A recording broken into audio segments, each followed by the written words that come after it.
Alors, il nous semblait absolument incontournable, si tu veux, de pouvoir pousser et vraiment un des écosystèmes French Tech qui est le plus dynamique de France après Paris. Et donc, du coup, l'idée, c'était effectivement que tu nous présentes un petit peu en quelques minutes la French Tech ex-Marseille, région Sud. Oui, tout à fait. Donc, la French Tech Ex-Marseille, c'est une des 13 capitales French Tech qui sont sur le territoire national. Elle fédère évidemment les startups et structures d'accompagnement sur le territoire de la métropole d'Aix-Marseille. Nous sommes, comme toutes les autres French Tech, une porte d'entrée et un hub d'information de l'écosystème sur notre territoire. Nous aidons en particulier l'écosystème à grandir sur l'investissement, sur le recrutement, sur l'international. Mais comme tu l'as dit, il y a une petite particularité, un petit engagement supplémentaire à la French Tech Aix-Marseille et d'autres French Tech le portent également, mais nous, ça nous est très cher, qui est cet engagement en faveur de la technologie inclusive et durable, en faveur de l'impact. C'est pour cela notamment que nous avons créé le Grand Bain, qui est un événement qui est devenu vraiment un événement d'envergure nationale maintenant sur les questions de technologie et d'impact. Très bien. L'impact environnemental est au cœur de vos sujets. Est-ce que du coup, les startups ont pris le pas et comment vous les accompagnez du coup pour essayer d'avoir le plus d'impact possible?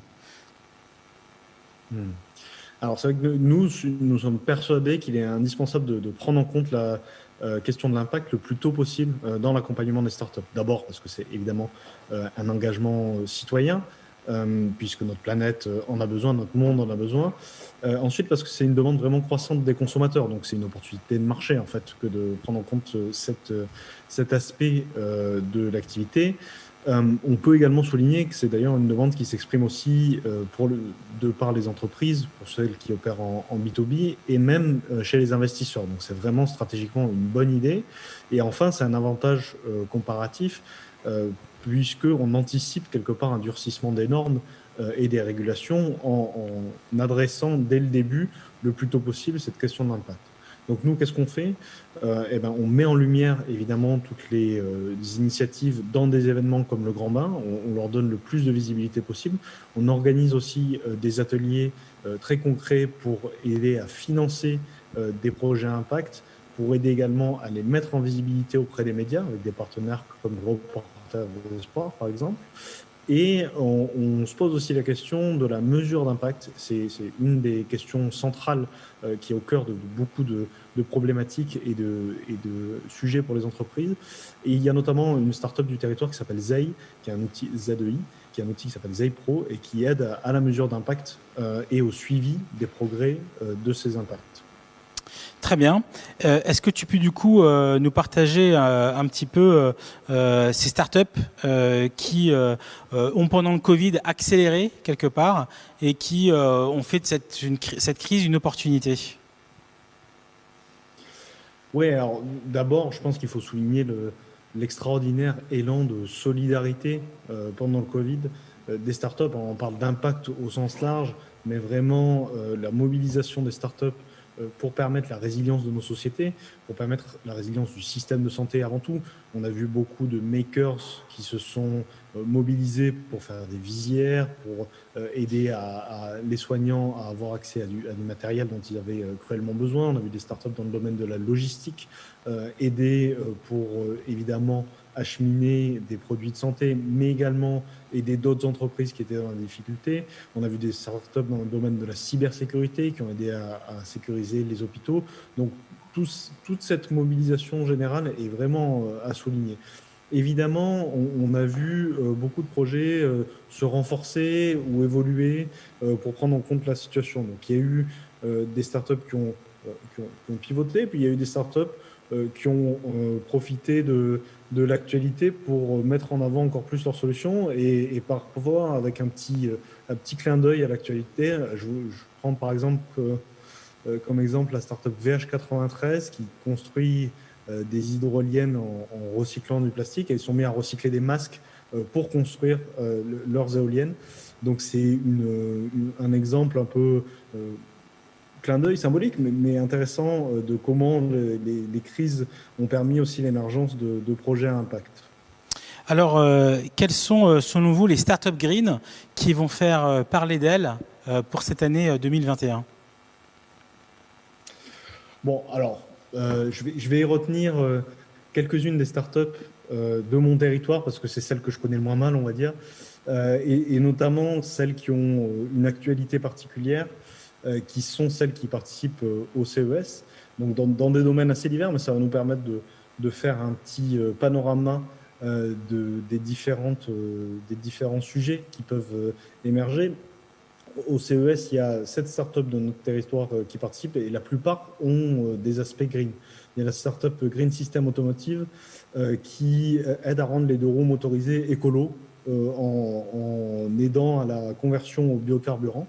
Donc c'est de l'innovation incrémentale, on peut dire, même s'il y a des technologies de rupture, mais ça aide à faire évoluer le parc existant pour réduire jusqu'à 40% des émissions de CO2 quand même les motos existantes. Donc c'est pas négligeable.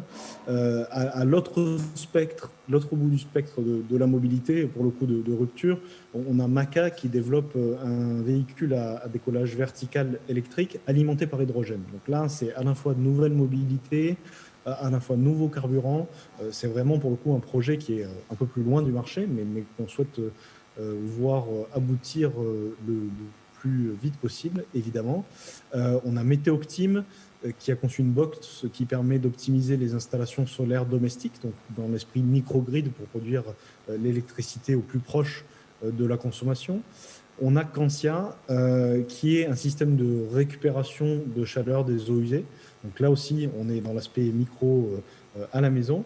On a, comme je vous le disais, VH93, les hydroliennes fabriquées à partir de matériaux biosourcés, et donc y compris de masques cette année.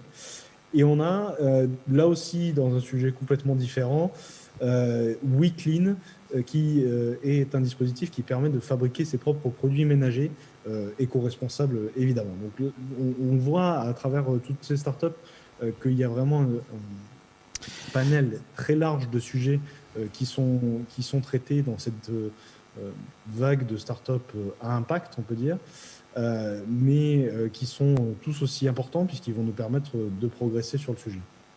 Qu'est-ce que tu retiens comme annonce du CES cette année dans ce que tu as pu en voir en ligne ou au travers de nos débriefs? Alors, moi, ce que je retiens d'abord, c'est que c'est extrêmement compliqué de digitaliser un événement de l'ampleur du CES et que même quand on est, comme le CES, très technophile et qu'on a accès aux plus grandes entreprises technologiques du monde pour faire des partenariats, on arrive difficilement à faire quelque chose de vraiment non seulement original et disruptif, mais ne serait-ce que satisfaisant pour l'expérience utilisateur. J'ai vraiment eu beaucoup de mal à trouver autant d'émulation dans l'utilisation de la plateforme que à retrouver en fait l'état d'esprit du CES. Donc j'ai un peu du mal à retenir des grandes annonces ou même des grandes tendances puisque je trouve que c'est très compliqué d'interpréter les tendances actuelles. Alors, évidemment, il y a beaucoup de choses sur l'électrification des véhicules, avec parfois des choses un peu à la limite de l'impact du type le Hummer électrique qui a été proposé, où là on est quand même très très proche de la gadgetisation. Mais oui, ce que je retiens d'abord, c'est que c'est très difficile de digitaliser un événement. Et donc, on a hâte que ce soit la prochaine édition en vrai. C'est vrai que ça a été compliqué pour nous à suivre aussi. Et en même temps, la crise risque de durer un peu.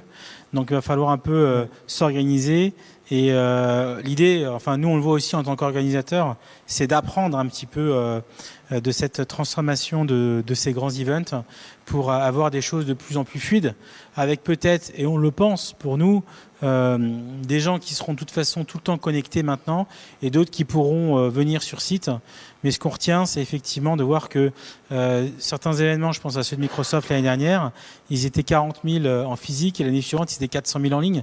Donc je pense que le pur en ligne est intéressant quand on ouvre et on scale à un niveau de participants jamais vu et qui n'est pas crédible de faire en physique. Voilà. Tout à fait. Mais ça exige un travail éditorial assez considérable.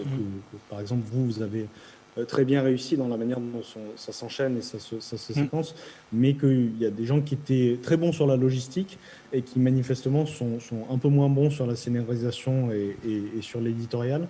Et c'est pas parce que c'est à distance qu'on peut se contenter de filmer ce qui est présent en physique.